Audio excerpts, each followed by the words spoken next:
You are listening to the Gritty Podcast, where we talk about all things gritty. Life is not easy. It never was, and it never will be. A good life takes grit. Prioritize who you are and who you want to be, because life isn't fair, and a little grit can make all the difference. Hello, and welcome to the Gritty Podcast. I'm your host for the evening, the Gritty Broman. Brian is still out hunting turkeys. I believe he actually got one. We'll find out soon enough when he gets back next week. Real quick, guys, this podcast is about the book, Land of the Spotted Eagle. Brian and I did a podcast a while ago called Before the West Was Wild. It's a two-part podcast. We took some excerpts from this book about the Native Americans' view on nature and how they approach it versus the European settlers. Brian and I go through the book a little bit, and we talk about we touch on a couple of subjects that we thought would make you think a little bit about your life and how you approach it. If you like Native American culture, you're going to really dig this book. If you like this podcast, go ahead and send us in questions, and we'll probably end up touching on this book again. All right, that's it. Enjoy the show. Welcome to the Gritty Podcast. I am your host, Brian Call, and I am joined by my brother, the Gritty Broman. Brent, how are you? I'm well, Brian. Thank you. What's today's podcast about, Brent? Today's podcast, we're doing a book review of Land of the Spotted Eagle, written by Luther Standing Bear. I wouldn't call it a book review. We're going to straight up read it. We're going to talk about sections of the book because I think it's useful. I think it's interesting. We referenced this book once before. We did a two-part series podcast called Before the West Was Wild, where we contrasted the European settlers' viewpoint of nature and wild places and the natural world compared to that of the Native American, specifically the Sioux, the Lakota Indian tribe. You know, I mentioned that we were going to discuss this book on last week's podcast, and we got a great comment from Patrick Sock on YouTube. He left a comment and he said, "Hey Brian, I love the content you guys produce. I've been watching your videos and listening to podcasts since you and Aaron started doing Gritty Bowman, and I still love following your Brian Call Gritty show. Please take this suggestion in the spirit it was intended. Luther Standing Bear was Oglala and Sikangu Lakota, a.k.a. Sioux. His people are from the Rosebud and Pine Ridge reservations today. I absolutely love the fact that you are referencing and giving voice to this book, but please contextualize the book in terms of the historical and contemporary community he and his people are from. As you no doubt already know, there is no generic Native American culture. I have spent many years studying Lakota traditions. They are beautiful and have their own internal integrity. They do share quite a bit in common with other indigenous peoples, but also express their own distinct ways. Keep doing awesome things, and thanks for the generous sharing." Thanks, Patrick. So he's right. When I mentioned it, I said we're going to read this book because I find Native American culture interesting, and that's a real broad generalization because here in the Americas we had, from East Coast to West Coast, North and South, you have vastly different cultures and languages throughout the Americas. It's not like, Native Americans are all like XYZ. Yep. They're all distinct and very, very different. And if you're in Washington State and you go to like Kentucky, they talk different. Right. So you're dealing with, so he's absolutely right that we have these different cultures. And what we're going to read from specifically is The Land of the Spotted Eagle. And last time we focused, like I said, on the Lakota Indians' viewpoint on nature. Yeah. And on conservation versus the European settlers' view, and how that worldview impacts how we see the world and then how we interact with it. And I thought it was, I really enjoyed that podcast. It got a lot of people thinking, and we got a lot of positive comments from that. But we never got deep into the rest of the book, which I found just absolutely fascinating because you and I, like, we're born in a really modern world. We had iPhones and iPads and, you know, we had cars and, you know, we're all very distant from wild and from nature. Brent, you and I grew up in the sticks, you know, where we could play all day long in the woods, and me more than you, we really didn't have a TV, didn't have a radio, didn't have much. We pretty much went outside for entertainment every day. Because my parents had money. So we grew up though catching crawdads, bullfrogs, you know, chasing deer. Bullfrogs were gone and dead by the time I came around. Yeah, that should tell you something. Just a lot of animals and things that we would explore outdoors. But I see today in the modern world that we're inundated with what we would call civilization in a civilized world, which has its pros, but also its cons. I think it's beneficial to look at a primitive culture in terms of not necessarily primitive, because I don't want to insult any particular group. Not primitive in maybe how they value life, or not primitive in how they see justice and equality and things like that, but really primitive in terms of their lack of reliance on technology and their complete embracing of the natural world, immersion in wild and in nature. Did they have any reliance on technology whatsoever? Yeah, no. I mean, you have a bow is technologically advanced. Using a horse I is feel that's technologically splitting hairs. advanced. No, I mean, those things are still very connected to nature, but technology is a loose definition, but electronics, absolutely. You know, yeah. Anyway, so before we get into that, I wanted to read a couple of comments. One was in regards to the podcast we did with Dr. Hillary Lampers, which, if you guys missed that, it was a great show where we talked about CBD oil, its anti-inflammatory properties, and other benefits. But I got a lot of really great comments on that video. One of them came from a friend who wrote, "Perhaps one of the most important podcasts you've ever done or will ever do. I'll be interested to hear about the response from people. I've been able to get away from majority of pain," and he has some severe pain that he's going through, and he's been able to sort of overcome some of that. He says, "But the person that Hillary describes that becomes reliant on opioids is a glimpse of the latter half of 2018 for me. Dark times, but friends like you got me through it. I hope others will see the light because of this podcast. Nobody wants to be addicted to opioids. They just don't want to be in pain, and they need to know there are other options." Got a lot of comments like that, similar comments, and it's a really interesting podcast. And I think addiction, opioids, those things they're rough. Got another comment the other day, and I wanted to say thanks.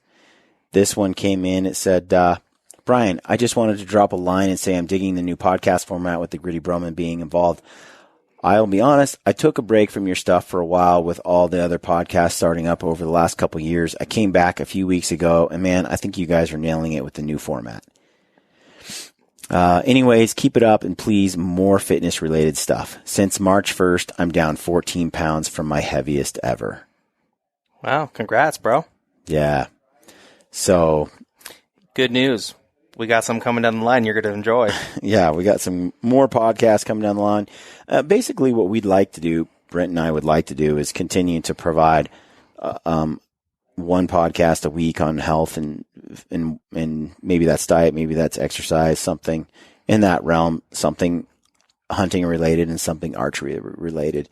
Those three topics are ones that interest us. And then every now and then what we want to do is I've read a ton of books, and I think it's just books change people's lives. So we'd like to do. What's that quote? You're the same person you are 5 or 10 years from now, except for the books you read and the people you meet. And I think the places you go.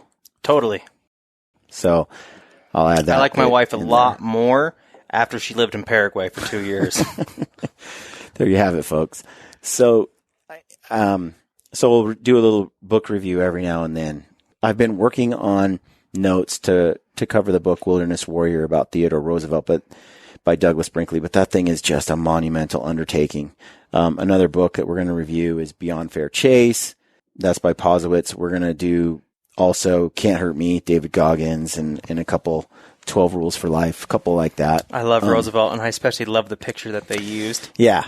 On the side of the Theodore Roosevelt. Awesome book. It's a big undertaking, though. There's lots to unpack there, but and putting it into format that's interesting, that you'll all appreciate, that's a little more challenging. But we do have a little announcement to make. We have launched the Gritty Mountain Ops Film Tour. And if you want to get tickets for that, which you should because it's going to be awesome, it's going to be a fun night, go to mountainops.com/events and you'll see tickets there. The first destination we're going to is in San Antonio, Texas. And it's going to be a couple days before the Total Archery Challenge happens down there. So if you it's in a couple weeks. Hurry, because there's only like 150 some tickets for this one. No, I mean, there's a little more, but it's pretty short notice, but we're going to do it anyway. Tell your buddies, get your friends together. If you're in Texas, come join us, man. We're going to give away a lot of free stuff, and you're going to see some pretty sick films. They're cool films. If I do say so myself. Yeah. I mean, let's get into this book, Brent. In the foreword, Luther Standing Bear writes, "Dedicated to my Indian mother, Pretty Face, who in her humble way helped to make the history of her race. For it is the mothers, not the warriors, who create a people and guide their destiny." That's a cool name. What? Pretty Face. Pretty Face? You like that? I do like that. That's baller. That's pretty hardcore. That's sticking it out there. Well, here's the deal. They could have named her that, and it could have gone in a very bad direction. They could have looked like really mean parents. Yeah. Ugly Face? Well, what if she turned out she wasn't pretty, and they named her Pretty Face? What do you think, Brent? For it is the mothers, not the warriors, who create a people and guide their destiny. I agree with that, hands down. I think mothers just have a natural calling to shape children. Yeah. It's pretty interesting. Okay. So Luther Standing Bear, born and raised in the traditional Sioux manner around 1860. His father was held in prison for a while in 1855 and let out. There were some Indian wars going on between the federal government and the Lakota during this time frame, but still Luther Standing Bear was able to be raised in a traditional Sioux manner up, with his family. Not on a reservation. Not on a reservation, right. So, and then what happens is you have Custer's Last Stand in 1876. So Luther Standing Bear was right around 16 years old at this point.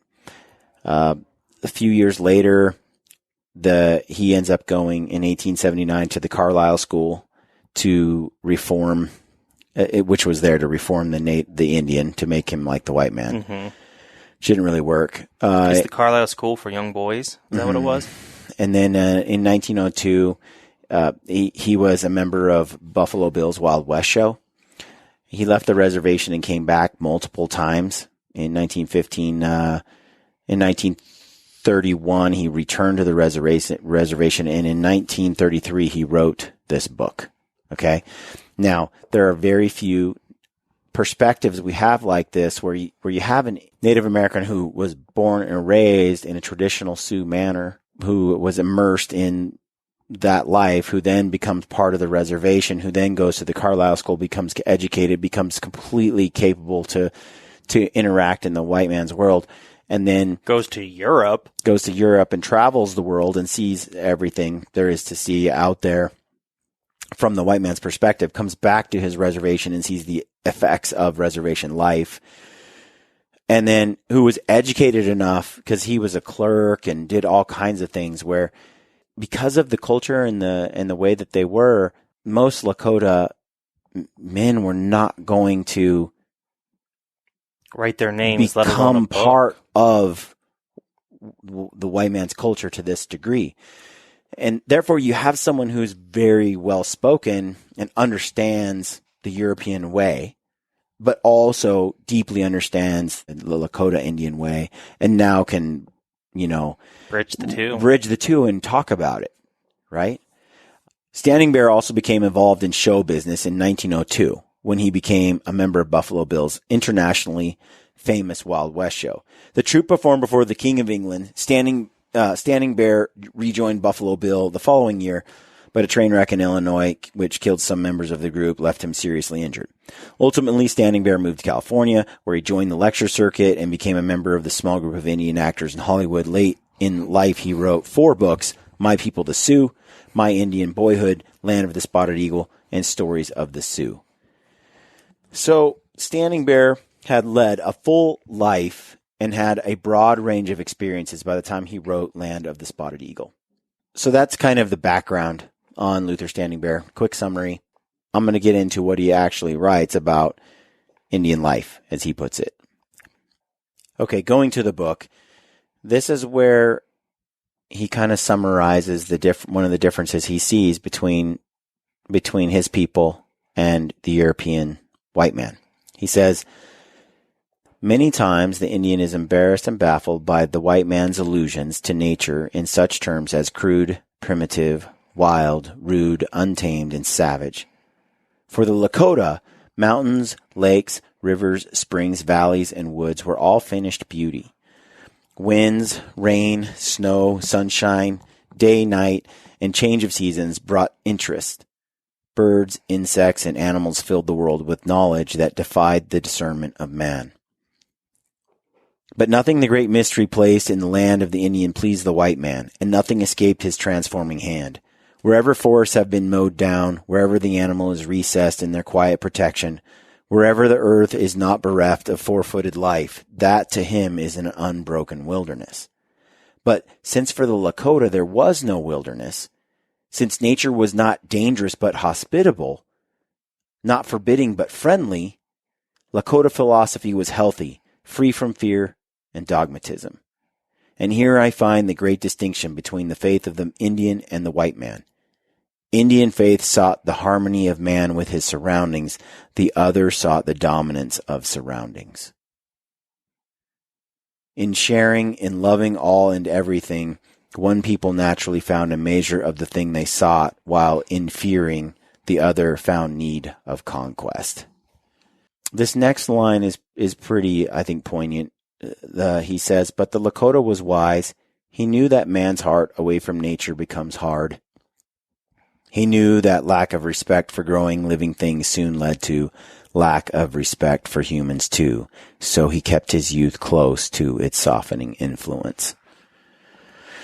Here he is basically saying, one was so connected to the outdoors, they didn't see it, the Indians didn't see it as a wild place or an unhospitable place, a place that represented danger and threat. They saw it as just home, just everyday life. They're so connected to nature and immersed in nature that there was nothing foreign about it. But because of the way the white man had been disconnected from nature, lived in a civilized way outside of nature and apart from nature, he looked at nature as not hospitable, a desert as someplace you couldn't survive, someplace that you can't thrive. He looked at the surroundings, and because he feared it, he says he found need of conquest. So the European would come in and put roads in and build houses and permanent structures and conquer the landscape, kill what's in his way, any animals that are a threat, remove those, bring in new animals that are domesticated, right? And it's a completely different viewpoint versus why are you doing all that? Like, everything we need is at our fingertips if you know how to extract it. Not to belabor it, but I think it's important because he's like, I find the great distinction right here between the faith of the Indian and the white man. Indian faith sought the harmony of man with his surroundings. The other sought the dominance of surroundings. don't get me wrong, I love civilization. I love that I get ice cream. Like, that's one thing. Without civilization, you don't get ice cream on demand. You don't get ice cream at all. You don't get many things on demand. Yeah. I like a toilet, running water. I like a temperature controlled room. I mean, I do.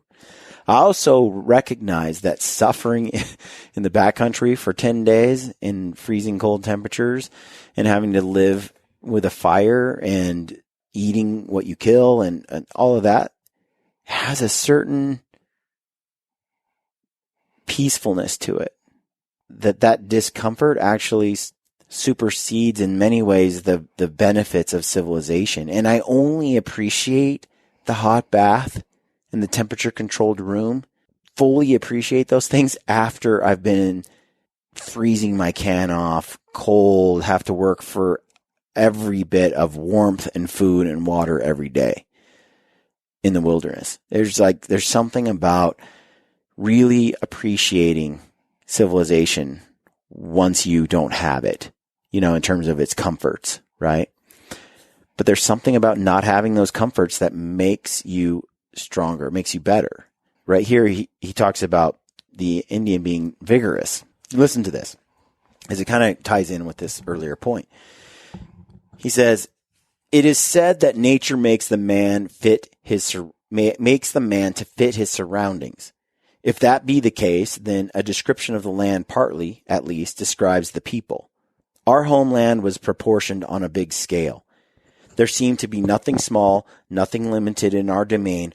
Our home, which covered part of North Dakota, all of South Dakota, and part of Nebraska and Wyoming." Can you pick any colder places, dude? Like, dude. Any more windy, prairie-driven, like, coldness? I mean, those are some, like, incredible, beautiful places, but, man, not exactly striking images of coziness and warmth. They're definitely not white sandy beaches. Yeah, and so, anyway, he says, "And parts of Nebraska and Wyoming was one of great plains, large rivers, and wooded mountains." They had the Black Hills as part of this. "So wide were the prairies that the sun seemed to rise out of one distant edge and in the evening to set in the opposite distant edge. The weather was extreme. The winter was cold with sleet and ice, and the temperature often below zero. The winds were so strong they made us feel their strength.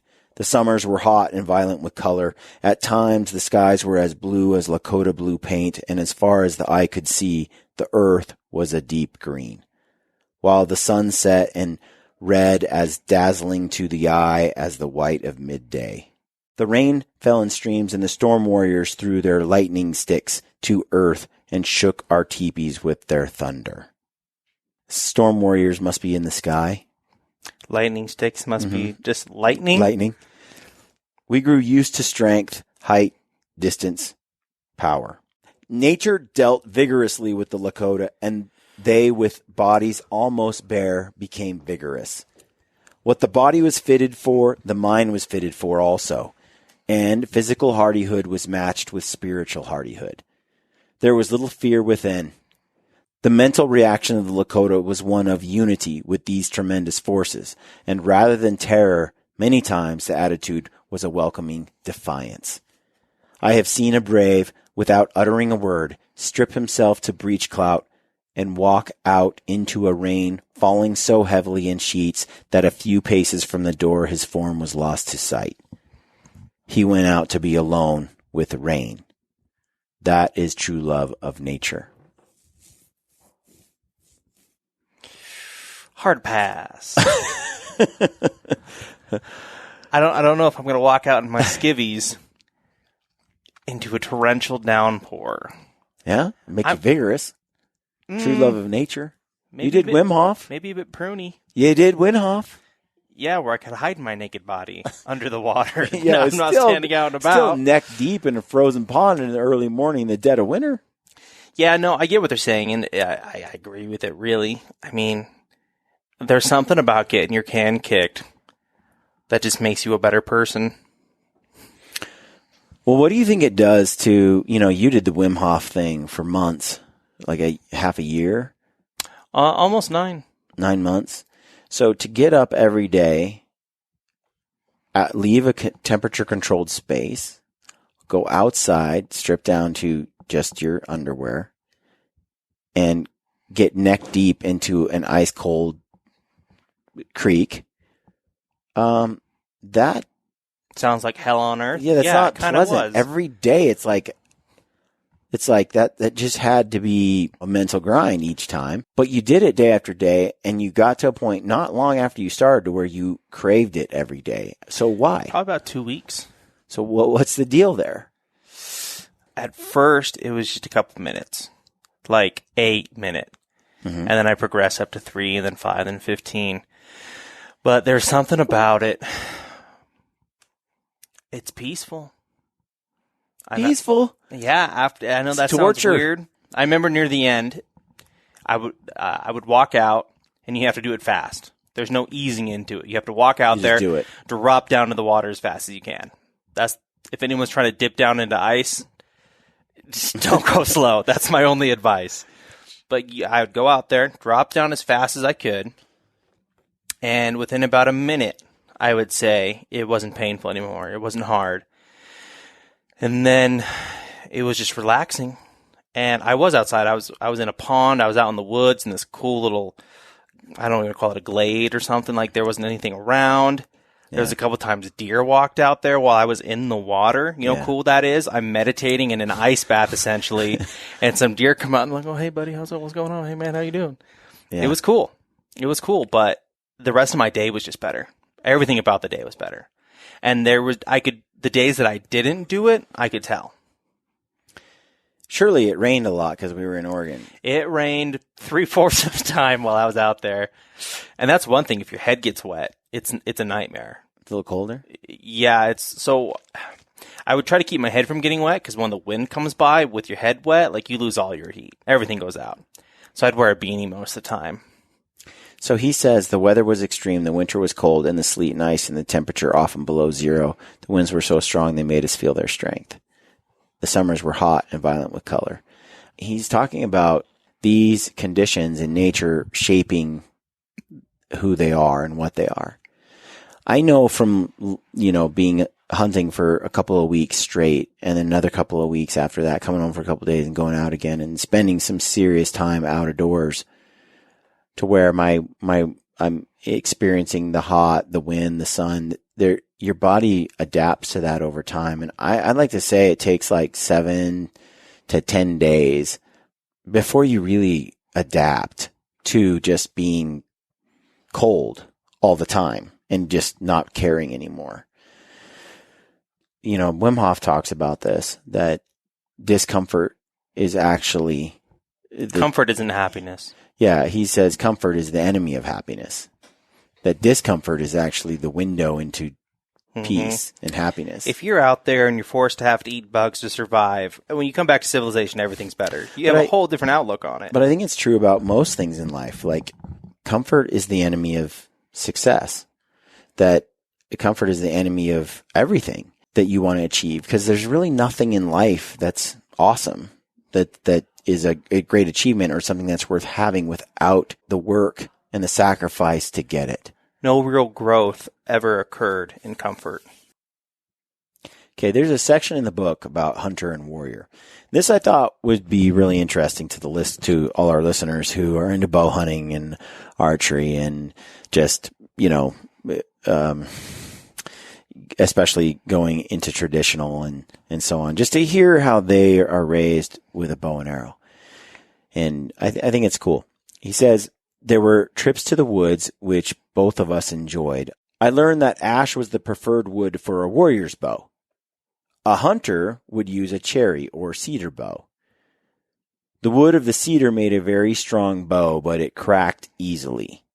So I guess you wouldn't want your bow to break in a war.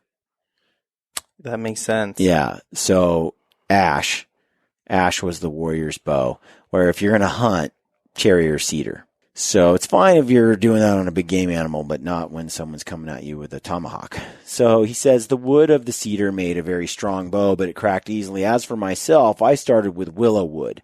It was easy to work with and quite strong enough for me. Hickory does not grow in the country of the Lakotas, and so was not used until the white people brought it to the plains in their wooden yokes. If a discarded yoke was found, it furnished material for 2 good bows. That's cool. Yeah. A bow looks to be a very simple weapon, but sometimes a great amount of skill is used in its making. A bow in the rough does not look like much, but when it has been smoothed on a rough surfaced rock, heated and bent to shape over a fire and polished, it looks very little like the limb of a tree. The Lakota bows were short and strengthened with sinew, the man behind the bow deciding the strength. So for me, it'd probably be a pretty strong bow, right? I'm sure. Like stout. Just snapping bows left and right.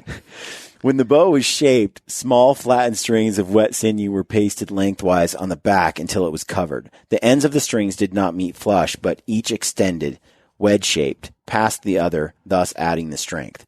The tips of the bow were then covered with sinew, and the weapon placed in the shade to dry slowly. When thoroughly dry, the hard edges of sinew were rubbed smooth, and tassels of dyed horsehair added as decoration. A bow of this description was good for many years' use, and a warrior armed with such a weapon and plenty of arrows in his quiver felt pretty safe. The bow was strictly a man's weapon, and I have never known a woman of my tribe to even try to use one. For arrows, we used the slender limbs of a shrub, which we called the early berry, which the white people called the wild currant. Oh, currant bushes. In the spring, masses of pink, red, and almost black berries appeared, so it was aptly named Wiccaconska, or early berry bush. The limbs of this shrub grew straight up from the ground and had very small hearts or cores. Arrows made from them were heavy and could not be windswept. Feathering correctly was quite important too. The best specimen of Lakota hunting arrow had 3 feathers finished with a fluff of down that came from under the tail feathers of the bird. The best specimen of Lakota hunting arrow had 3 feathers finished with a fluff of down that came from under the tail feathers of the bird. So was that for decorative purposes or was that for flight? Your feather and then a tuft of down at the end of the fletch, sounds like. He says 2 red wavering lines, the symbol of lightning, were painted from the feathered end halfway to the arrow tip, but grooved the rest of the way to the tip so as to allow the blood to flow freely from the body of the animal, thereby hastening death. Know what they're doing. Interesting. Every warrior wore his quiver as he wore his clothes. It was part of his attire. Ordinarily, the quiver was worn at the back, but in case of quick action, it was thrust under the belt of the warrior or hunter in front, where his right hand reached the head of the arrows with scarcely a movement. A skilled man shot with great rapidity when necessary, doing so automatically. At night, the warrior's bow and quiver hung on the tripod at the head of the bed, so that it was close at hand. A boy's first bow was not a weapon, it was a toy, made of a twig so small it could be used in the teepee. The arrow was of slough grass, or slew grass. Shooting was a game called, I can't pronounce that. As I grew larger and older, I always had a bow to suit my age and my size. Unconsciously, my bow became a part of my body, as it were, and I used it as I did my feet, hands, or arms. Jeez. Yeah. At the age of 8, I was considered expert enough to be included in a party of youths who went on a hunting trip. A deer was killed, and though I was in no way responsible for it, I brought home my first piece of meat. Father at once gave away a horse. I was a very proud boy. Wait, hold on, what? Yeah, father at once gave away a horse. I was a very proud boy, and my longing to become a good hunter increased. I wanted to bring my family more meat. Hold on. There's something lost in translation right there. Right. Here's some steaks, Dad. Who needs a horse? Who needs a horse? I I might have mentioned this in the earlier podcast we did on the book, but in their culture, they really revered a warrior was revered and more respected the more he could go without. And so it was a common practice to give away all your things, all your riches, and to have very little.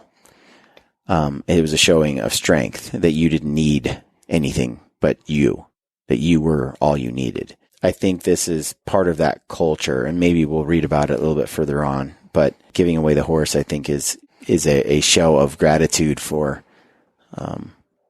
his son's first big accomplishment. It's pretty hardcore. Yeah, a horse is worth a lot, I would think. Back, that's what I'm thinking. Like, they're not just lying. Well, are they lying around? No. What if Standing Bird liked that horse? I wanted to bring my family more meat. Okay, after that. His dad was proud.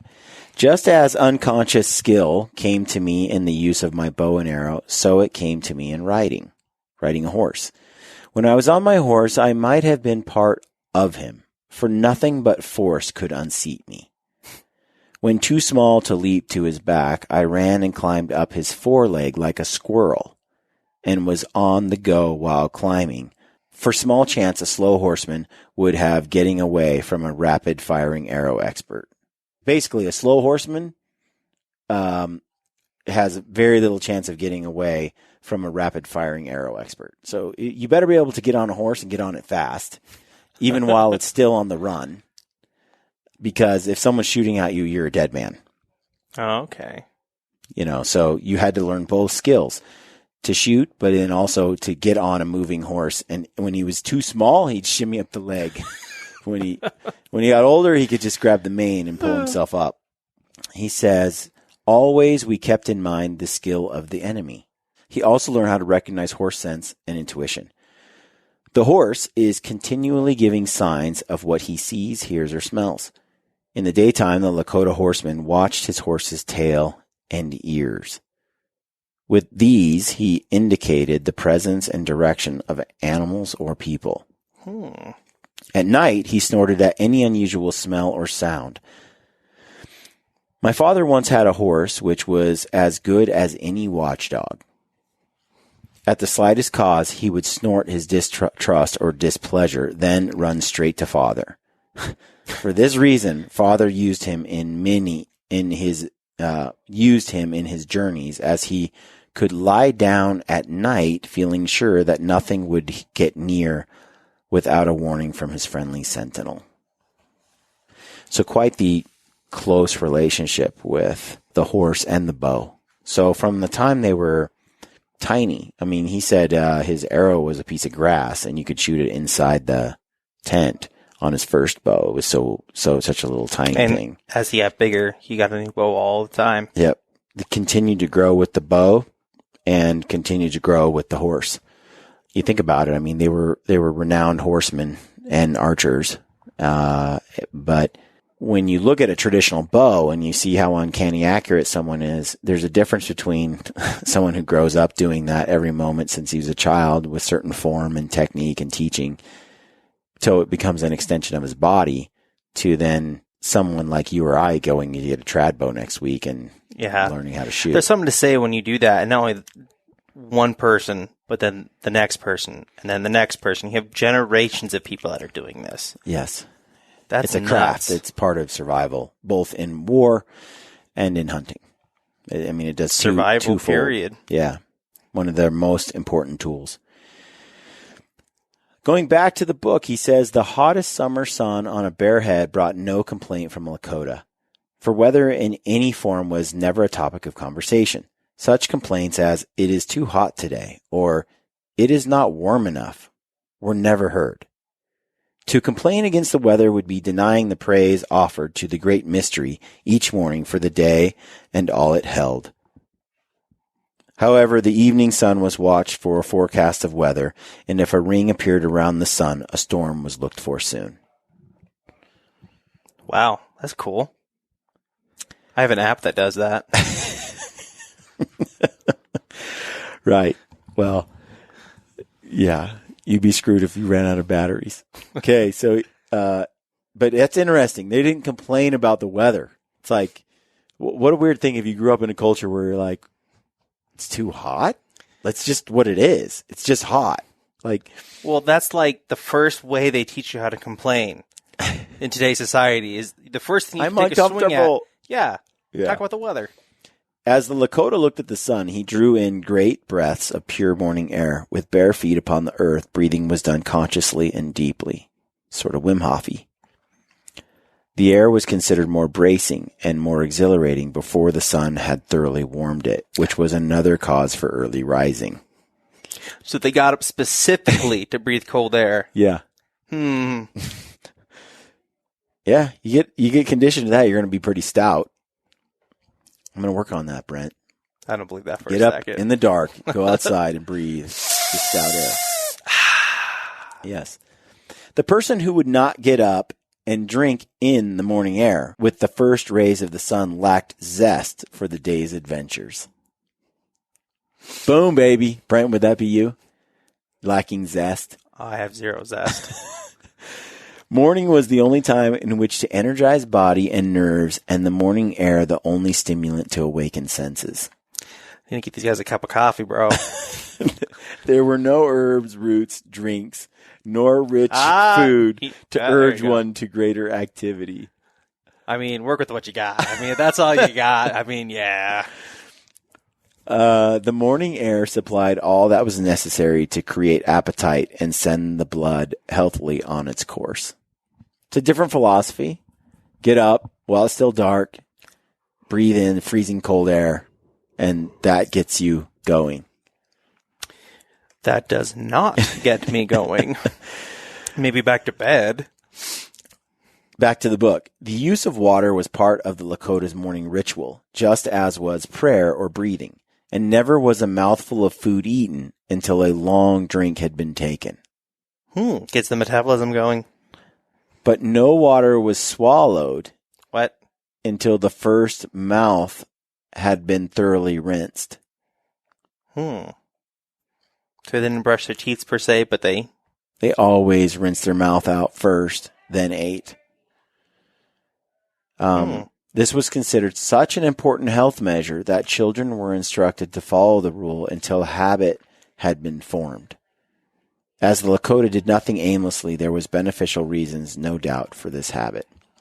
So think about that. You know, I mentioned this to some that grew up in Native culture and Native American culture, where they commented on this, that they always rinse their mouth out before they ate, especially first thing in the morning. And then like they said, they drank a bunch deeply before they ate. It'd be interesting because your society would be like, hey man, you rinse your mouth out. We're not sure why. We just know that it works. But they're also not eating like a bunch of crap and sugar and things like that we have access to today. Those poor unfortunate souls. So he says, after drinking deeply, the hands, face, and head were washed. In olden days, water was kept in the paunch of the buffalo hung on a pole and so adjusted that the water bag was easily tipped, letting the water run out freely. The water was always fresh, and usually a few sprigs of mint floated on the top. Oh. Man, it sounds lovely.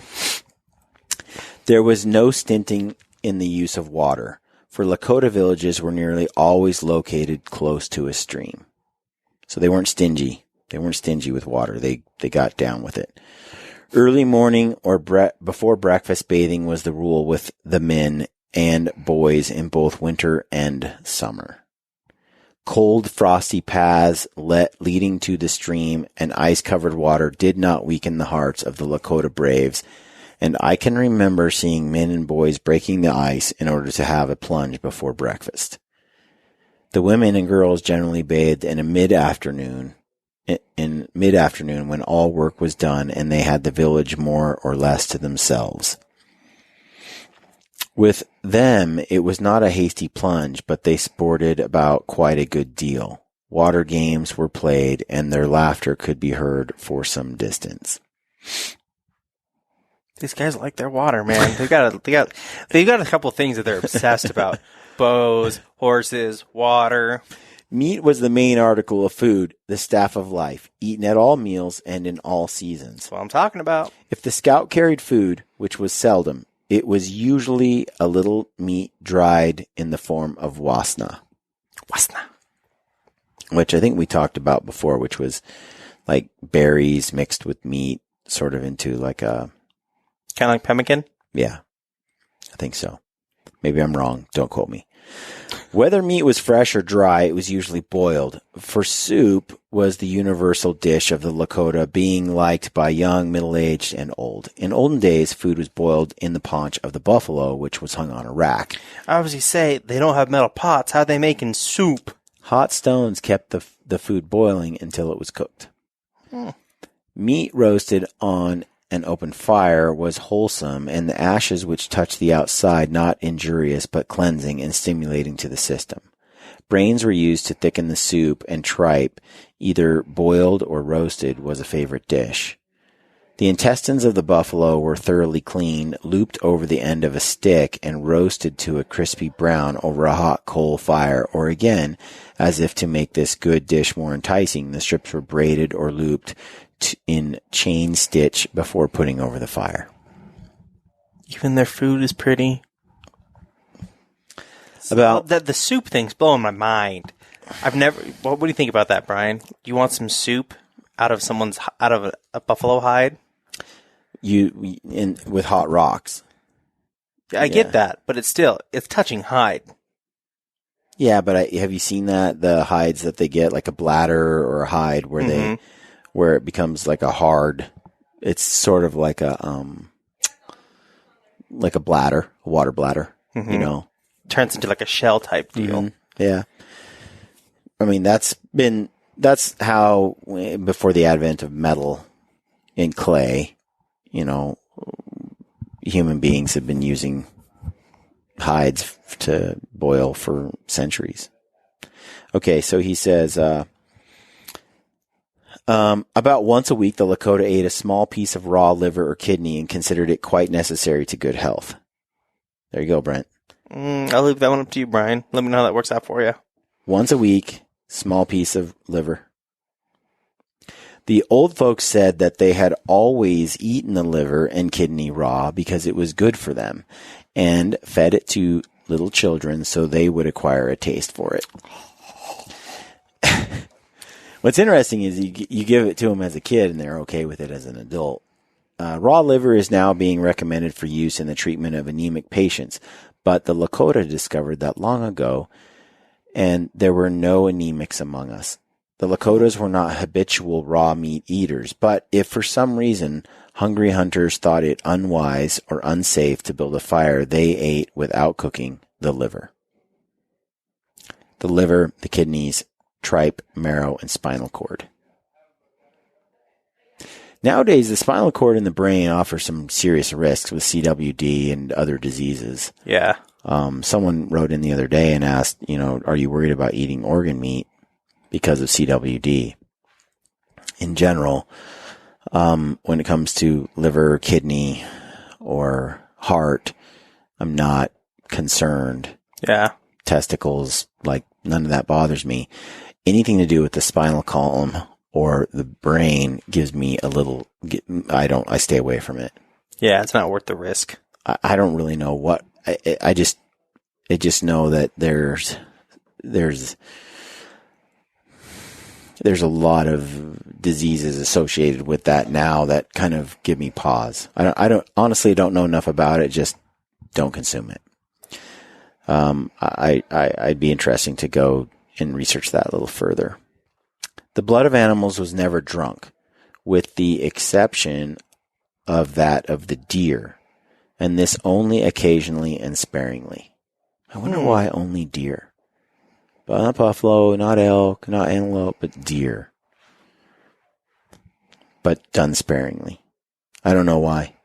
It's interesting. I mean, you wonder about these rules and these, they're based on, I'm sure knowledge and experience, but you wonder. Well, I'm sure if you drink blood constantly, there's got to be something not good for you. Blood soup was sometimes made for the ill by pouring fresh blood into boiling water. Hard no. I'm going to take a big pass on that one, big brother. Breakfast, like all our meals, was a simple one, usually consisting of a single dish, meat or soup, but of which there was a plentiful supply. Tastes that were simple did not crave dishes of which they did not know, and there was no dieting fads to follow. Yeah. I'm going to go keto. This is interesting because he says he's contrasting this with the European way. He says, today an enormous amount of time is given to the preparation and eating of food. Not so long ago, I sat at a dinner table close to a dancer. The young lady refused all meat during the meal, saying that she had some time since stopped using meat for the purpose of making her more spiritual. The lady was pale and rather thin. I understand, since that dinner, that there are a number of people who believe this same idea. If the eating of meat lessened the Indian's spiritual life, then how far could he have proceeded along spiritual lines if he had let meat alone? Provided, of course, that this idea is correct, because they ate a lot of meat, and he considered them quite spiritual. So far as I have observed, the humaneness of the Indian and his respect for the souls of beings has not been outdistanced by the white man. The white man has many cults and many isms, but he has numerous means of trying to prevent crime. Now, meat was our staple food. Though we had both fruits and vegetables, it was meat that we most depended upon. Yet, we were a society almost free from crime. We had one great faith, but no reform schools, no courts of justice, no jails, no judges, and no poorhouses. We were a meat-eating people, yet peace was an ideal with us, and the pipe of peace the strongest symbol of peace ever known. Therefore, I believe this analysis all wrong, for the Indian proved his strength of thought and spiritual force in many ways. Hey, he's not a fan of the vegetarian gal. No, he's like, Yeah, I'm not buying into that. Yeah, no. I think it's rather interesting because in certain societies in native in this culture, his culture here, he's demonstrating and describing how he has great appreciation and love of animals, but also that he respectfully is going to eat them, and it's a major part of his life. Eating them is. And it's this whole circle of life. It's this sometimes today I saw some posts the other day on Instagram that were extremely, they were very anti-hunting, anti-human even, where they're taking things that humans do to animals and reversing the roles to try to basically show the inhumaneness of humans toward animals, like the fact that we eat them. And I think two things can be true at once. I think a person can eat animals and still have great respect for said animals. Right. And I think that's what he's saying. And I think for people who are out of touch with the wild and the natural world, are immersed in civilization, I think often they don't understand how you can have both.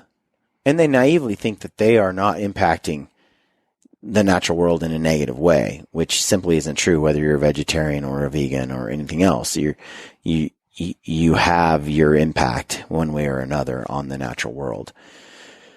But I look at it and it's interesting because human beings, we are also wild animals here too, or and we've at been least a part of the animals, equation, part of forever. This for a long time. The way the Indian, I think, showed respect is the same way you and I try to as well, is try to give an animal a swift, clean kill, offer some level of fair chase, and do all of our killing in an ethical way, and show respect by taking care of the animal after the kill, and taking care of the meat and salvaging as much as possible and consuming and wasting as little as possible. All those things are ways that we demonstrate a love and respect for nature and the wild animal and the life we've taken, while also still taking the life. Well, animals don't do that. Animals don't go about, they don't eat as much as they can or preserve as much as they can or anything like that. But for me personally, I would much rather have this generations of ninja assassins taking me out before I even know they're there with a quick arrow to the heart, rather than a pack of wolves coming from behind and eating me out to death. Like I'm not cool with that. Yeah. Yeah. It's just an interesting side note. He writes, again, in a newspaper some time ago, I read the following statement by a famous physician or medicine man of the white race. A medicine man. The association of men with animals is unpleasant and dangerous for both. Now that seems strange. The Lakota enjoyed his association with the animal world. For centuries, he derived nothing but good from animal creatures. From them were learned lessons in industry, fidelity, and many virtues, and much knowledge. Fidelity. Disease troubled us very little, neither man, bird, nor animal. Yeah, interesting, because he says here that this doctor is basically saying, keep in mind this is like 1930s, the association of men with animals is unpleasant and dangerous for both. I think that the association of humans with animals is natural and normal and helps us respect them more. And has been forever. He says, I have thought a good deal about what the white medicine man said, and it seems to me that the white race has come to fear nearly everything on earth, even his fellow being. The great physician went on to write that, quote, the most menacing disease is tuberculosis, and he blames the cows for it. Well, the Indians are not a milk-drinking people, yet as soon as they are crowded together in the big government schools, they become afflicted with this dread disease. All I can say is that I am still thinking over what the white medicine man wrote. Yeah. Interesting. Yeah, they never had tuberculosis, and then white people showed up. There's something about smashing any living creature inside of a cage. He says, the Lakotas were blessed with good health, but this was natural, observing as they did all the rules that pertain to health. And as far as I can remember, there was no such thing as a contagious disease. But when our mode of life changed, and when we began to eat spotted buffalo, and learned to eat bread, sugar, candy, and canned goods, we then realized the meaning of disease, particularly so when students returning from school came weakened and undermined in health, many of them to die in young manhood and womanhood.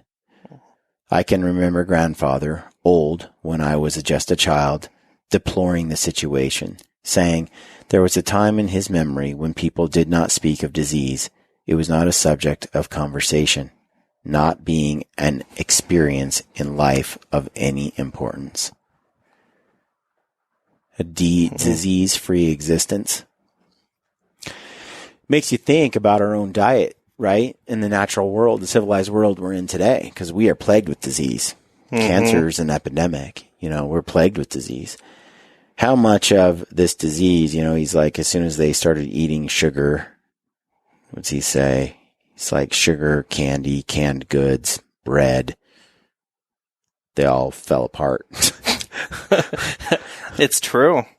I have a good friend of mine who's Native American, and he's had to clean his diet up harshly the last year or so because he started getting kidney stones, gallbladder stones. He's having problems with his body. I think genetically they are predisposed to the negative side effects of a high sugar, like a certain diet that they were not adapted to as well as the European, right?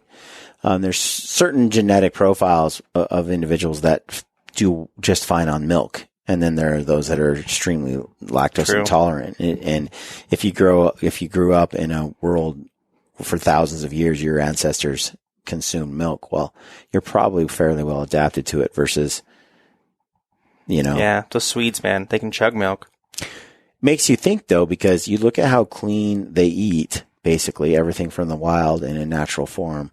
They learned some things like they needed liver and they needed kidney and they needed all these certain organs, in order to prevent certain things, probably getting certain vitamins and minerals from these foods. But they're living to be old or they're killed in battle. Like there's like they're either Old with all their teeth. Yeah, they kind of die. Yeah, he does. He we'll get to that. Yeah. Yeah. They all have strong. This part, I think I might have mentioned this once before on the earlier podcast, and if I do, I'm sorry, but this is all still kind of in the same vein. He says injured legs and limbs were never taken off, and recuperative powers of the body were marvelous. Little Moon came home from a war party so badly shot in the left leg that the limb swung loose from his body as he rode into the village on his horse. So it was basically severed. He jumped to the ground and hopped into his teepee without assistance. That's a man right there. With his leg severed. Okay, bro? I'm good. Got it. His leg from the knee down was almost separated from the upper part of the limb. Eesh. But the portions were placed together and strapped to a piece of rawhide. No special attention was given him, and in a short time he was hobbling about, and he continued to mend until completely recovered. While a little crippled, he was otherwise as good as ever. So he gets his knee basically blown off. It's flapping in the wind. Takes care of himself. Doesn't have a nurse or there someone seems to be bedside. some resilience against bacteria and disease in a way that, rinsing out your mouth every morning, dude. I'm telling you. He says, teeth, strong and white, were a natural possession, many old people having the perfect teeth of youth. Some of these guys live to be 100. I mean, you have some old people in the village. I think most often you died in war or battle or something over time, but you typically didn't die from disease of any kind. It makes you think a little more about the human body, its resilience, and when you don't compromise it with bad things like sugar and bread and these things that tend to destroy them, the body's resilient. Inflammation is low. Like they're able to thrive. I bet their testosterone levels were quite robust. Just some snippets from the book. I think it's interesting. I hope people find it useful. I just wanted to kind of go over some of the interesting things about their culture that kind of takes you back to a time or a way of living that we've lost, The book is called Land of the Spotted Eagle. Author is Luther Standing Bear. Look it up. There's a lot more to it. And I hope you found the information interesting and insightful. There's a lot more in the book. Maybe we'll touch on it some more. If you are interested, leave us a note. Let us know that you like this kind of show, this kind of podcast. And I just think it's really, really interesting and gets you thinking about your own life and how you view the world.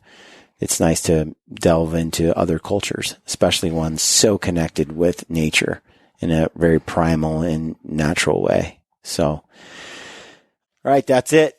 That's it for the podcast. The book is called Land of the Spotted Eagle. The author is Luther Standing Bear. Check it out.